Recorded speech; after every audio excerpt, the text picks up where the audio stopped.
Hi, good evening. My name is Father Rayappa.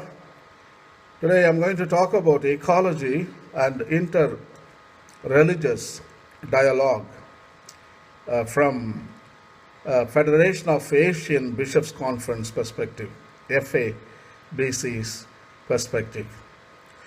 There are almost 4 billion people live in Asia. Most of them are non-Christians, but they all believe in the religions, one kind of faith.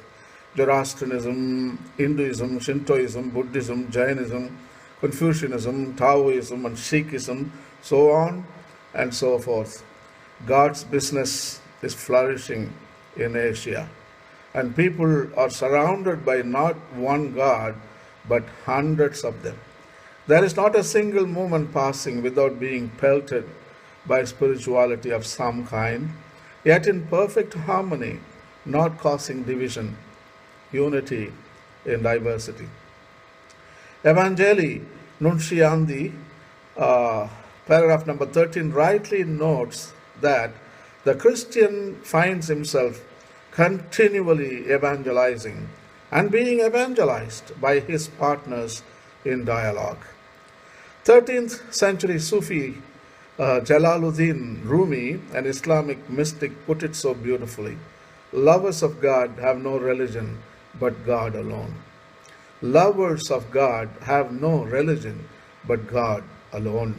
In Asia, people don't talk about inter-religious dialogue, but they live by it. In other words, you can't learn it, but you are born in it.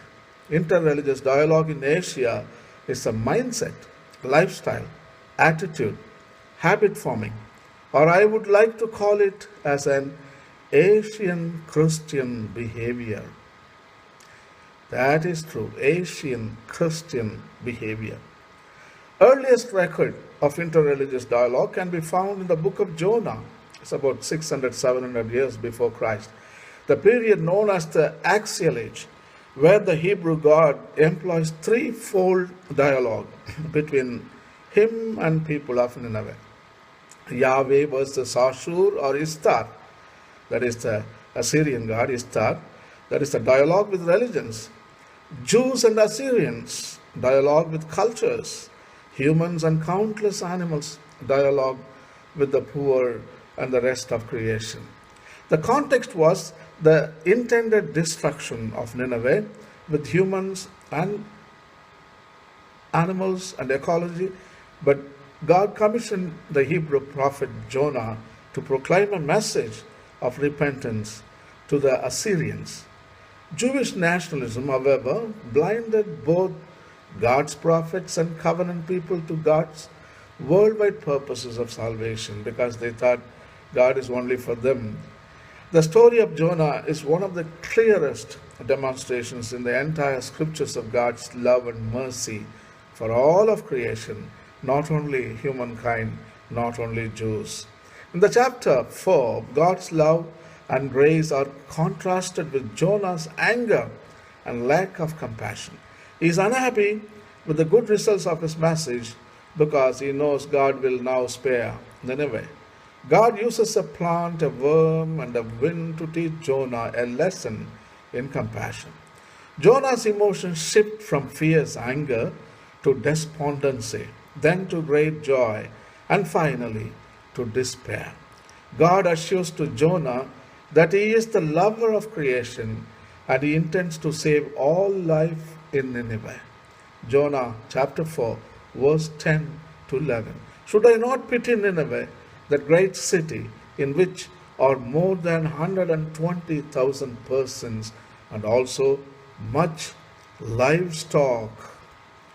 Interreligious dialogue is an apostolic priority for the third millennium.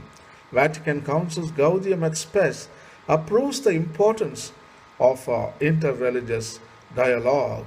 It is the responsibility of the entire people of God to listen to the voices of our age and interpret them in the light of the divine word in a way meaningful to the context. The Council further notes that in article number Gaudium et Spes 44, the Church learned early in its history to express the Christian message in the concepts and language of different peoples and try to clarify it in the light of the wisdom of their philosophies.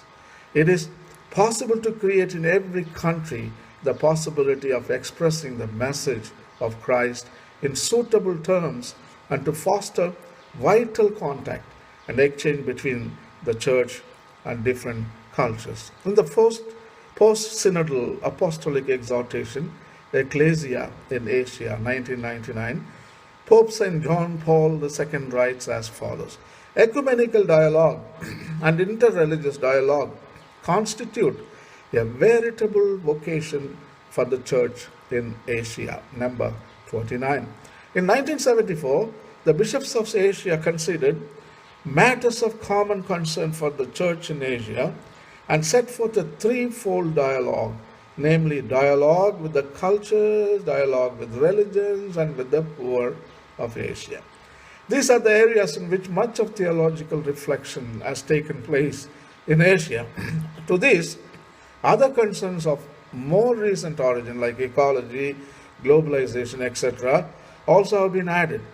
In the renewed evangelizers for new evangelization in Asia, Asian bishops express a deep concern for ecology in the message of Federation of Asian Bishops Conference Plenary Assembly 9 article as follows: our assembly has likewise noted the unabated abuse of creation due to selfish and short-sighted economic gains. Human causes contribute significantly to global warming and climate change, the impact of which affects the poor and the deprived more disastrously. The ecological concern, the care for the integrity of creation, including intergenerational justice and compassion, is fundamental to a spirituality of communion. Here is the quote from FABC documents. There are threefold dialogues the Asian Bishops' Conference put forth. The first is dialogue with religions. It means that one should acquire a thorough knowledge of Asian religions. That includes even popes and cardinals, archbishops, bishops, priests, and laity should be educated in the different religious philosophies. We should know the theological reflection in every religion in order to dialogue with others. Christianity is not only evangelizing, but needs to be evangelized by other religions. We may have friends from other religious beliefs, but it doesn't mean that we know their beliefs. So first thing is education. Everybody should be educated in different religions. Dialogue with cultures, the second one. It means that one should return to his own biological roots, like traditional food habits, dressing habits, and Asian lifestyle. In other words, we are Christians at the same time we know where we belong. Indian pastoral theologian A.S. Raja put it well. The day a bishop comes to the parish without his scepter and mitre, that is the day Christ has arrived in India. The vestments used by bishops and priests very often remind us of events like Inquisition, pogroms, crusades, slavery, colonialism, capitalism associated with power, violence, and hegemony, then of service, humility, kindness, and compassion, associated with Christ, the humble servant. A continent constantly besieged by colonialism in the 19th and 20th centuries, Asia doesn't need any reminder of this when it comes to interreligious dialogue. The last one, the third one, is dialogue with the poor of Asia. It means that we need to focus our attention mainly on the poor of Asia. Can be humans, land, water, air, animals, and plants. The recently held conference of Muslim Christian religious leaders of Asia in Jakarta on February 25, 2013, titled A Common Word Between Us and You, Bringing Common Word to Common Action in India to usher a new civilization of love and peace. Ecological issues discussed, ways to include the excluded or self-excluded. The paragraph number 6 from the statement of the conference goes as follows. There is a growing awareness of environmental problems in Asia today. Example, the danger of polluting water or air, degrading soil, emitting carbon, or overtapping natural resources. Greater social inclusion will be required to ensure that nature is respected and sustainable styles of living and working are maintained. Dialogue, Decalogue, they call it. There are like 10 commandments. I'm going to read them for you in a short while. Dialogue, Decalogue from Asian bishops for interreligious dialogue. More recently, Pope Francis has appealed to all religions to care for creation. On March 2013, he said, Church has the responsibility for the whole of creation, the poor, the needy, and those who suffer, to favor justice, promote reconciliation, and build peace. In this, we also sense our closeness to all those men and women of other religious traditions, searching for truth, goodness, and beauty. The truth, goodness, and beauty of God. They are our valued allies in the commitment to defending human dignity, in building a peaceful coexistence between peoples, and in safeguarding and caring for creation. The 10-part dialogue decalogue as follows. Number 1, to facilitate interreligious dialogue, know well the content of Asia, especially religious text and context. The second, appreciate the Federation of Asian Bishops Conference vision of integral, holistic evangelization. The third, acknowledge that interreligious dialogue is a key dimension of holistic, integral evangelization. Number 4, discover God's saving design that is at work in the Asian reality. Number 5, understand the Asian Church's commitment to missionary evangelization. Number 6, adopt positive attitudes that foster dialogue in practice. Number 7, appreciate the specific FABC fostered attitudes towards Asia's venerable religions. 8, develop a genuine spirituality of dialogue. Number 9, believe that dialogue serves the growth of a new humanity and the kingdom. The last one, concretize a clear commitment to dialogue by establishing ministries and services within the local church that focus on this priority. Church in Asia has been employing already 3 major approaches in ecology and interreligious dialogue. These approaches are not mutually exclusive, and most Asian theologians subscribe to more than one of these trends. The 3 approaches are the spiritual contemplative approach, that is dialogue with religions.